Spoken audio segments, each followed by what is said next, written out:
Bonjour à tous. Je suis ravie de vous retrouver aujourd'hui et de retrouver Anne Vonbank, Project Management Officer du programme New Ways of Working au Crédit Agricole CIB et co-autrice pour le groupe Crédit Agricole SA avec Fabien Vacheret, cofondateur du cabinet Quantix du livre Au cœur de l'expérience collaborateur. Bonjour Anne. Bonjour Cétaré, bonjour à tous. Alors Anne, aujourd'hui nous allons aborder un sujet qui a toujours été très fort, mais qui l'est encore plus depuis quelques temps dans le monde des entreprises. Il s'agit des nouvelles attentes des salariés. Alors évidemment, tout le monde le sait, le quotidien des entreprises a été vraiment chamboulé par le Covid-19. Les entreprises ont dû s'adapter, les salariés ont questionné le sens de leur travail, ont réévalué leur présence physique à leur poste. Les reconversions professionnelles se sont multipliées et tout cela a complexifié le marché du travail et également le marché du recrutement pour les entreprises. Alors, on parle de télétravail, de flex office, de semaine de 4 jours, de QVT, d'expérience collaborateur. Alors, tout cela, ce sont des pratiques et des thématiques qu'on a vu se multiplier pour arriver à changer, voire même révolutionner depuis quelque temps le monde du travail. Alors aujourd'hui, nous allons tenter de répondre à quelques questions. En l'occurrence, est-ce que toutes ces modifications sont utiles justement pour améliorer l'expérience des salariés et pour répondre à leurs attentes? Et aussi, comment les DRH peuvent agir sur cette expérience-là? Donc, à travers de ce talk, aujourd'hui, nous allons découvrir comment sont traitées les attentes des collaborateurs et quelles solutions ont été mises en place. Donc, Anne, nous parlons aujourd'hui beaucoup de changements dans le quotidien des employés, mais rarement de changements dans le quotidien des DRH. Pourtant, il y en a. Que pouvez-vous nous dire à ce sujet? Eh bien, déjà, Cétaré, je pense que oui, c'est important de parler de l'évolution du job RH, parce que finalement, c'est un peu toujours le cordonnier le plus mal chaussé, hein. Et nous nous occupons en tant qu'RH du développement des autres, mais finalement, pas tellement du nôtre. Voilà. Donc ça, déjà, c'est important de se le dire. Après, je pense que notre job évolue enfin, en fait, vers ce qu'il doit être, à savoir un job de fournisseur de services. Parce que je pense vraiment que dans l'environnement de travail, enfin, de l'environnement de travail au développement des compétences, on est une fonction support qui doit un service à ses clients et les clients, en l'occurrence, c'est nos collaborateurs. Ce sont des clients internes. Et ce positionnement fournisseur-client, il n'est pas très naturel pour un RH, pas forcément naturel globalement pour les fonctions support. Et je pense que là, il le devient vraiment.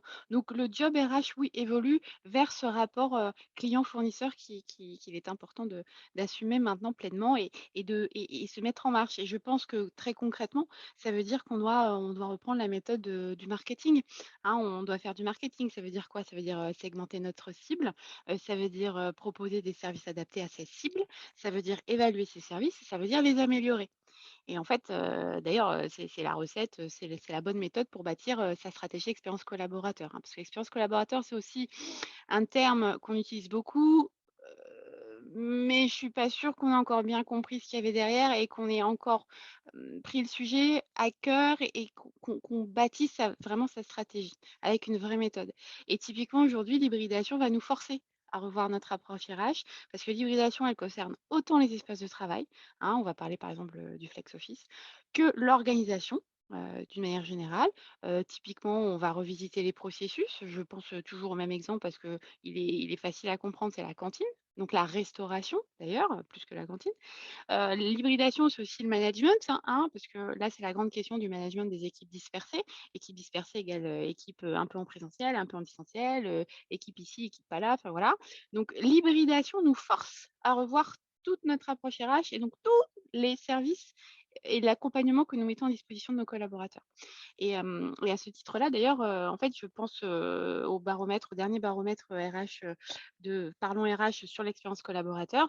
En fait, ce baromètre décrit très bien le sujet. Donc, on voit bien que cette hybridation nous force à réfléchir à une offre de service adaptée à chacun de nos segments. Et voilà, et je parlais de la cantine tout à l'heure, en fait, on peut repenser le sujet de la restauration. À partir du moment où les collaborateurs sont moins présents, alors pourquoi on n'imaginerait pas des livraisons de repas, par exemple, tu vois? Voilà. Oui, bien sûr. La situation a bien évolué Mmh. depuis le Covid et d'ailleurs, elle Mmh. continue à Mmh. évoluer encore aujourd'hui. Alors, Mmh. on pense notamment à toutes les actions qui ont été mises en place pour améliorer la qualité de vie au travail, avec la Mmh. QVT, acronyme Mmh. qu'on entend quand même tout le temps. Pourtant, aujourd'hui, quand on entend parler de QVT, on a toujours l'impression que c'est souvent résumé aux séances de yoga, au massage, au panier de fruits en entreprise. Est-ce que c'est ça la QVT, Anne? Alors, c'est très agréable, hein, tout ce que tu dis, évidemment, voilà. Mais malheureusement, ce raccourci, en fait, il fait toujours beaucoup de mal, au sujet de la QVT. D'ailleurs, qui s'est transformé en QVTC. On parle plus de qualité du travail, mais de qualité de vie et conditions de travail. C'est presque, en fait, une sorte de rebranding, hein, du sujet, RPS, risques psychosociaux. D'ailleurs, sujet RPS qui a repris des couleurs, avec la crise. Et en fait, pour répondre à ta question, la QVT, c'est avant tout un sujet de confiance. Confiance dans le présent, confiance dans l'avenir. Et pour créer cette confiance, en tant qu'employeur, nous avons à créer les conditions de la confiance en l'organisation, d'une part, la confiance en son équipe, la confiance en son manager et la confiance en ses pairs, et d'abord et avant tout, la confiance en soi. Donc là, tout de suite, on comprend bien que les actions, qui sont notre responsabilité quelque part en tant qu'entreprise, elles sont pas très simples, enfin si simples que ça à mettre en place. Elles sont beaucoup plus engageantes, hein. On va au-delà d'un atelier, gestion du stress, au-delà d'un cours de yoga dont tu parlais, enfin voilà. Donc on est sur un autre niveau d'action. Et d'ailleurs, sur le sujet de la QVT, il y a un livre blanc que je trouve très inspirant et parce qu'il est très pratique, en fait. C'est, le livre blanc qui a été publié par Moodwork, le LabRH et le M-Lyon, qui s'appelle «Au-delà du collectif, l'individu au cœur de la QVT», je crois. Oui, ça doit être ça. Et voilà. Et si je regarde d'ailleurs, les tendances, par exemple, je sais pas, les tendances du burn-out, on a 2 fois plus de burn-out entre 2021-2020, pardon. On a, plus d'absentéisme, plus longtemps, plus et plus de cadres. Mmh. Bon, ça pose question. On peut aussi ajouter dans les tendances à regarder, les plaintes somatiques, hein, qui sont signes, de la dégradation à la fois de la santé mentale, mais aussi de la santé physique. Là, je pense aux problèmes de sommeil, je pense aux tensions musculo-squelettiques, je pense aux problèmes digestifs, je pense aux maux de tête. Enfin bref, on peut faire une grande liste. Quand on regarde les tendances du désengagement, et là, je vais aller reprendre, par exemple, le baromètre de Swile, qui estime à 20 de salariés, les salariés qu'on dit passifs, c'est-à-dire qu'en fait, ceux qui sont présents physiquement, mais qui sont absents intellectuellement. Et si je regarde encore la tendance, de vague de fond, des reconversions, grâce notamment d'ailleurs au CPF, hein, oui, forcément, je me dis qu'il y a un souci et que oui, forcément, en tant qu'employeur, en tant qu'entreprise, on peut agir sur la QVT. Et comment? Alors, moi, en fait, je vois 3 actions, 3 pistes d'action.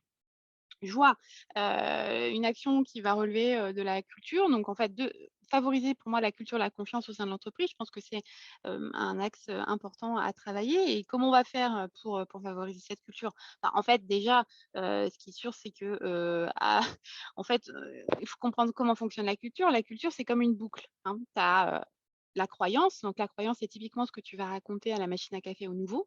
Donc, si je prends la confiance, bah, je vais dire au nouveau: «Ici, tu sais, on nous fait confiance». Voilà, donc ça, la croyance. L'autre partie de la boucle, c'est les comportements. Donc là, le comportement, ça va être, bah, par exemple, mon manager me responsabilise, je suis autonome dans ma prise de décision. Donc, ce comportement nourrit la croyance que j'ai dit juste avant. Et le troisième pan, de la boucle culturelle, ça va être tous les facteurs environnementaux. Donc là, tu retrouves, les process, l'organisation, l'environnement de travail, qu'il soit physique ou digital, et cetera. Et là, par exemple, pour toujours illustrer, mon exemple, ce sera, sur la confiance, ben, plutôt que de recruter à l'externe, l'entreprise mise sur la formation de ses équipes. C'est ça une boucle culturelle. Donc concrètement, si je veux faire évoluer un trait culturel, et ben alors je dois jouer sur, l'une de ces 3 composantes, enfin une des 2 composantes, les comportements ou les process. Donc ça, pour moi, c'est une première action, favoriser une culture de la confiance au sein de l'entreprise. Après, en deuxième action, je me dis que ça peut être intéressant, d'aborder le sujet de la QVT par l'angle des risques opérationnels. Pourquoi je pense à ça? Parce qu'en fait, c'est une langue que l'entreprise parle, hein, l'angle la langue des risques, c'est une langue, qui est maîtrisée par l'entreprise. Et nous, RH, je suis toujours un peu, un peu gênée parce qu'on n'est pas très très à l'aise finalement avec l'objectivation des risques et avec les actions à mettre en place. Donc, je me dis que si typiquement, on arrive à lister les risques opérationnels du type, bon, ben, dans mon équipe, enfin, si une équipe a X personnes en burn-out, alors voilà le risque et voilà les actions correctives que je propose. Si j'ai 20% de mon équipe qui est désengagée, voilà l'impact sur le business, donc voilà ce que je propose en action corrective, et ben, tout de suite, on va avoir un impact sur la QVT. Donc, je pense que ça, c'est une deuxième action qu'on peut mettre en place pour avoir un impact positif sur la QVT. Et une autre action que je vois bien, toujours sur le sujet de la culture, là, je partirai sur la culture de la prévention. Je me dis que ça peut être intéressant dans une entreprise de favoriser cette culture de la prévention. Et je pense, par exemple, on peut mettre en place, je sais pas, un réseau de coach interne sur la prévention des TMS, les troubles musculo-squelettiques, donc pour la partie sécurité physique, ou un réseau de bienveilleurs. Donc là, on va plutôt être sur le plan de la sécurité psychologique. Et en fait, ce serait quoi? Ce serait des salariés qui, sur le même principe que les sauveteurs secouristes du travail, seraient des collaborateurs formés à assurer les bonnes positions au travail, à détecter les RPS et mettre en place des actions correctives, bien sûr en lien avec les équipes RH, les partenaires sociaux et la médecine du travail. Mais voilà, moi quand tu me parles de QVT, voilà à quoi je pense en fait en termes d'action. Effectivement, oui, beaucoup plus complet que le simple résumé des séances de yoga, de massage. Voilà, Bien sûr, non, très voilà, clair. Très, très voilà. clair. Alors, on parle donc, le sujet d'aujourd'hui, c'est les nouvelles attentes des salariés. Donc, on parle beaucoup de ces attentes depuis, encore plus depuis quelques temps. Selon toi, quelles sont les solutions pour combler ces attentes, pour satisfaire ces attentes et faciliter cette expérience collaborateur? Alors, déjà, avant de parler des attentes, moi, je parlerai des besoins fondamentaux que l'on a toutes et tous. Ces besoins fondamentaux, on les décrit dans le livre qu'on a coécrit avec le Crédit Agricole et Fabien, enfin pour le Crédit Agricole, pardon, avec Fabien Vachery. On va retrouver le besoin de sens, on va retrouver le besoin de considération et le besoin de sécurité, tant physique que psychologique, sécurité au sens large. Donc,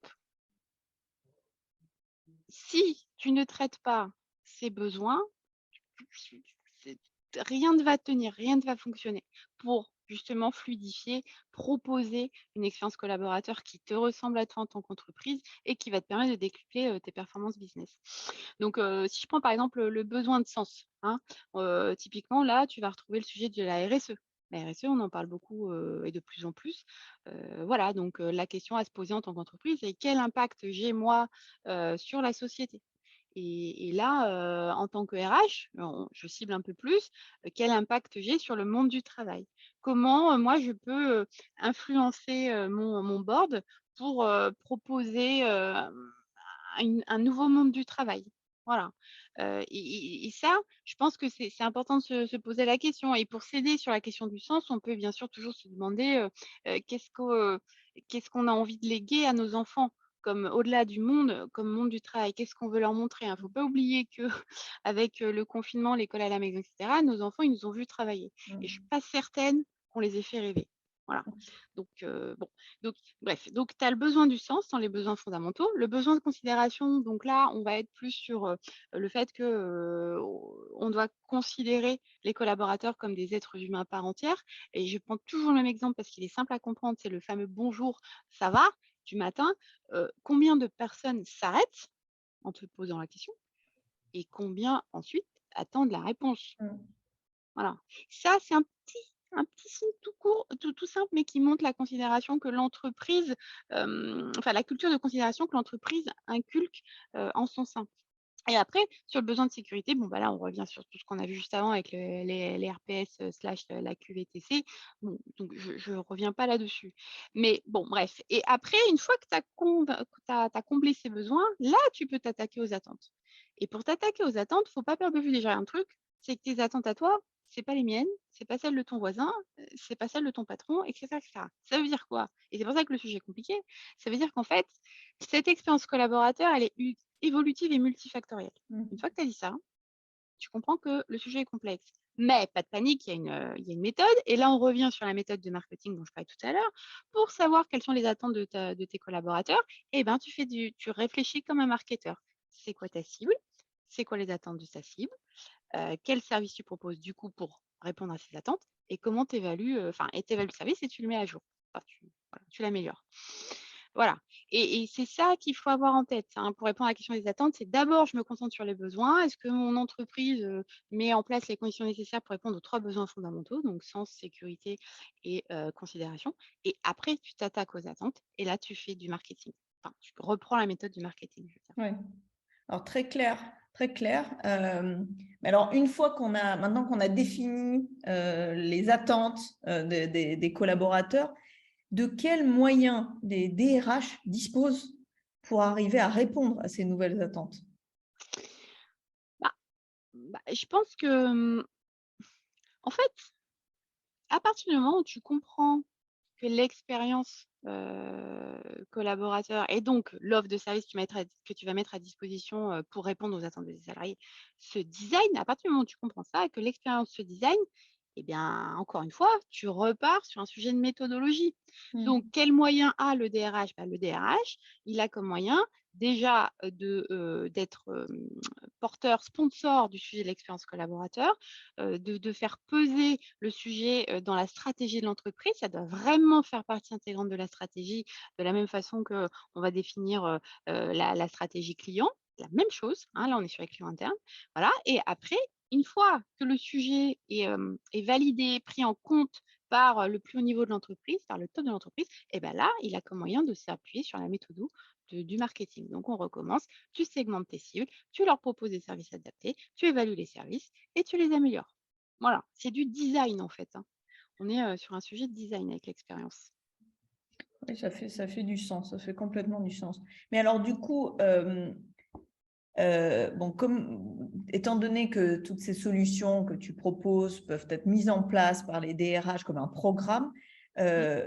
ce qui devient intéressant aussi, c'est de mesurer les retombées, l'efficacité de ces solutions. Alors, quand on parle d'expérience collaborateur, est-ce qu'on parle d'une notion, d'un concept qui est quantifiable? Et si oui, quels indicateurs peut-on prendre en compte justement pour mesurer cette expérience?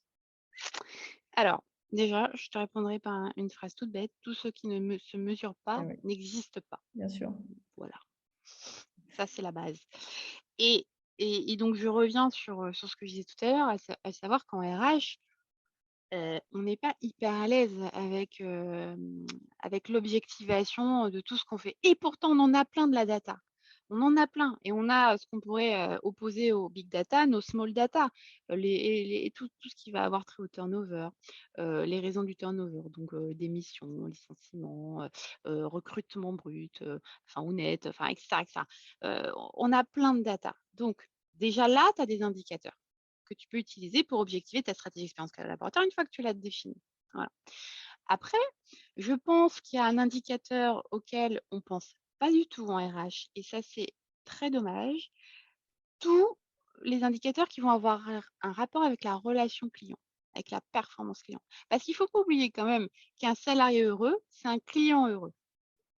Donc ça veut dire quoi? Ça veut dire que ton expérience collaborateur va avoir un impact sur ton expérience client. Et d'ailleurs, je pense que c'est l'expérience client qui va tirer vers le haut, qui est en train d'ailleurs de tirer vers le haut l'expérience collaborateur. C'est par l'expérience client qu'on va se dire que l'expérience collaborateur a de la valeur et peut créer de la performance. Donc, je reviens à ta question d'indicateur.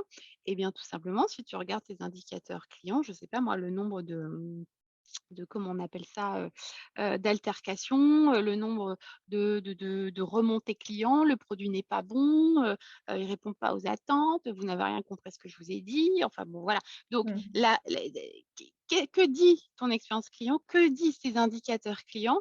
Et de là, tu peux remonter le fil jusqu'à l'expérience collaborateur. Parce que si le produit, par exemple, typiquement, ne répond pas, à l'attente de ta cible, pourquoi il répond pas à l'attente de ta cible? Est-ce que c'est parce qu'effectivement, il y a pas un bon retour client qui est pas pris en compte? Ou est-ce que c'est pas aussi parce qu'une fois que le retour client est pris en compte, le collaborateur en interne, il a noté le retour client, mais en fait, il n'est pas assez autonome pour proposer une idée. Peut-être il y a pas d'ailleurs de process pour proposer une idée d'amélioration. Peut-être que ça prend, super longtemps. Peut-être que voilà et un collaborateur qui est en front avec un client et qui n'arrive pas à répondre à ces attentes, c'est hyper, douloureux, hein, Mmh. comme positionnement. Donc D'accord. ça veut dire que ton salarié n'est pas bien, il n'a pas une expérience collaborateur de qualité, puisqu'il est malheureux face à son client, il ne peut pas lui répondre. Voilà, donc je pense que donc tu prends tes small data, RH, tu prends, le sujet de l'expérience, client et tu regardes ce qui remonte par expérience client pour en déduire qu'est-ce que tu pourrais améliorer pour sur l'expérience collaborateur pour améliorer ton expérience client. Tu prends après, on peut peut-être aller aussi sur le sujet des ambassadeurs, je sais pas, là j'y pense, ça me vient, mais, mmh parce que le sujet de l'attractivité, typiquement, aujourd'hui, on a quand même, heu, plus de difficultés globalement sur le marché à être attractif, hein. Donc, Mmh. la fameuse guerre des talents dont on parle déjà depuis 15 ans, je pense que là, on y a déjà un peu plus parce que, on nos candidats, on sait ce qu'ils cherchent, hein, et je suis pas sûre qu'on soit capable de leur donner. Quand on voit la dernière pub Indeed, moi, je sais pas toi, je sais pas vous qui nous écoutez, mais elle m'a assez choquée, enfin choquée dans au sens remuée plutôt, voilà. Elle Mmh. m'a assez remuée parce que en tant qu'employeur parisien, là, j'ai face à moi une pub, du plus gros métamoteur, pardon, de recherche du monde quand même. Il est même présent en Antarctique, hein. J'ai regardé, sur, Wikipédia, ils sont en Antarctique quand même. Je disais enfin bref, bon voilà. Indeed qui dit qu'en fait, qui met en scène une jeune femme, qui a trouvé un travail, en région, enfin en dehors de Paris, qui dit: «Je peux enfin quitter Paris». Heu et si ce mais je vais pas y arriver, métamoteur de recherche, pardon, dit ça dans une pub, c'est ce que disent ces candidats sur la plateforme. Ouais. Il a pas sorti ça comme ça de nulle part. C'est une attente candidat très forte. Donc, je pense que, dans les indicateurs, tu peux donc mesurer ton impact, enfin ton attractivité, voilà, combien de personnes, combien de candidats tu reçois sur tes postes, ça c'est aussi un sacré indicateur. Parce que le bouche à oreille fonctionne mieux qu'une campagne ambassadeur. Moi, j'y crois pas trop, campagne Mmh. ambassadeur, Mmh. hein, pour moi, c'est un peu de la com. On est plutôt sur la com corporate, hein, on va pas se mentir. À partir du moment où une com est filtrée par l'entreprise, même si ça se voit pas trop, ça se ressent quand même Mmh. et voilà. Donc moi, les communications ambassadeurs, enfin bof. Donc le bouche à oreille fonctionne beaucoup mieux que les communications ambassadeurs, et dans le bouche à oreille, si, à table, tu parles avec, ton pote, ton frère ou je sais pas qui te dit: «Moi, dans ma boîte, ah bah, pas de télétravail, je peux pas, internet, ça marche pas bien parce que notre infra, elle est pas voilà», et cetera et cetera. Tu peux être sûr que, heu, tu vas avoir un problème d'attractivité par rapport aux nouvelles attentes justement, Mmh. qui sont beaucoup plus clairement exprimées. Voilà, sur les sujets de la flexibilité, l'hybridation, de la possibilité de travailler ailleurs, bref. Donc tu as une autre source d'indicateurs qui est donc c'est ta mesure de ton attractivité. Voilà. Après évidemment, tu vas avoir, les mesures, plus internes, par exemple, je pense au baromètre d'engagement, Mmh. voilà. Un baromètre d'engagement, ça va quand même te permettre de mesurer, bah, l'engagement de des collaborateurs. Donc ça veut dire de voir si l'expérience que tu leur proposes correspond à ce qu'ils attendent, voilà. Et d'ailleurs, moi, j'accorde beaucoup d'importance au verbatim, hein. C'est quelque chose que j'ai découvert, là récemment, enfin sur les 3 dernières années. La mesure de l'expérience, en tout cas de l'engagement, pardon, avec les verbatims, c'est assez fabuleux parce que là, on est vraiment sur une mesure très fine et pas juste du quanti, on est sur la mesure quali, en fait. Donc et on rejoint d'ailleurs, hein, les services clients avec, les verbatim clients et les services clients mesurent depuis longtemps la satisfaction de leurs, clients avec les verbatim plus qu'avec du quanti. Ton NPS, tu le justifies toujours. J'ai mis 8 parce que ça. Voilà. Mmh. Donc et bah, donc les verbatim, je pense que peuvent t'apprendre beaucoup sur ce que tu es, toi en tant qu'entreprise. Voilà et puis après, dans peut-être aussi, mais alors ça j'ai pas de, d'idée, enfin de solution très précise pour le moment, mais je me dis qu'il y a peut-être aussi quelque chose à creuser, avec d'un côté les managers, de l'autre côté les partenaires sociaux. Parce que bon, déjà les managers, c'est quand même la première interface, face aux salariés, hein. Ceux qui sont en contact, tous les jours, du salarié, du collaborateur salarié. Donc, ils sont les plus à même, à déceler une baisse d'engagement, par exemple. Voilà. Donc trouver une façon de mesurer, enfin de permettre aux managers d'exprimer ce qu'ils constatent eux sur le terrain. Je pense que ça peut être une mesure intéressante. Mmh. Et la mesure les partenaires sociaux, moi je pense, plus ça va, plus je suis en train de me forger une conviction sur le fait que les relations sociales vont être, la nouvelle source d'innovation des RH, en fait. Parce qu'on a la chance avec les partenaires sociaux d'être connectés au terrain, d'avoir une connexion, assez permanente et de qualité, hein, selon les environnements de travail, enfin voilà, globalement de qualité. Donc je me dis que les partenaires sociaux peuvent être des vrais moteurs d'innovation sociale, en fait. Voilà. Donc c'est intéressant d'aller mesurer, enfin de prendre en compte, plus finement peut-être, mesurer plus finement ce qu'eux rapportent. Oui, bien Voilà, sûr, bien sûr. voilà. Donc tu Très vois, tu bien. as plein d'indicateurs Ah là, oui, tu là, vois? il y a vraiment c'est énormément de pistes concrètes, de bonnes idées. Alors, le sujet des nouvelles attentes des collaborateurs, je pense qu'on peut en parler des heures, Mmh. parce Oui, que c'est un sujet intéressant, comme tu le mentionnais, qui évolue, qui est vraiment, qui a été aussi beaucoup impacté ces dernières années par le Covid. Donc voilà, c'est un sujet qui est très vaste. Mais nous arrivons aujourd'hui à la fin de ce talk. Alors, moi, je voulais vraiment, encore une fois, Anne, te remercier de ton temps, de ces échanges très riches, des pistes que tu nous as partagées aujourd'hui qui certainement éclaireront d'autres, donneront des idées en tout cas à d'autres. Et c'était un plaisir de t'avoir avec nous. Je te remercie et je te souhaite une bonne journée. beh, moi je te remercie beaucoup, c'est taré et merci pour ce que vous faites là, tu vois? C'est-à-dire qu'en fait, vous êtes en train de donner, de faire en sorte que les employeurs qui ont envie de changer, qui ont l'intention de dessiner un autre monde du travail, le fassent. Donc merci beaucoup parce qu'on a besoin de toutes les bonnes volontés pour, léguer à nos enfants un monde du travail qui leur donne envie, quoi. Voilà. Merci Anne, merci beaucoup. À À bientôt. très vite. Au revoir. Au revoir.